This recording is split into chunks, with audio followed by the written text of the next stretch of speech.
Over time, you might need to replace batteries within the tools. How often you need to do that depends upon the product itself.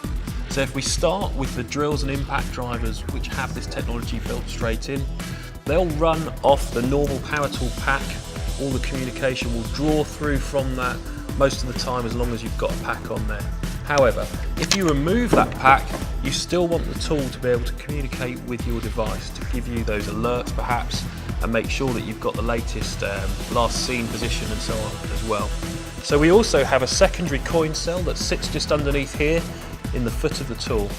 That's not easy for you to replace yourself, but it might be that it needs replacing after about 3 years.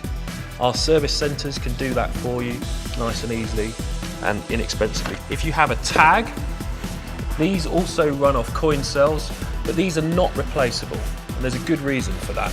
We wanted these to be really well sealed, so they're protected from ingress from dust and water. So we can actually rate these at IP67, which means that they're dust proof, but they're also waterproof to a depth of 1 metre for up to 30 minutes. The final element is the connector. So again, the connector runs off a coin cell, but we don't want that to be easy to remove from the tool, and we don't want it to be easy to get to the coin cell on there. So what we've done is we've approached this in a slightly different way. The power tool battery is going to communicate the device whilst it's on the tool, but also it's going to take a charge so it can communicate even if it doesn't have the battery on there.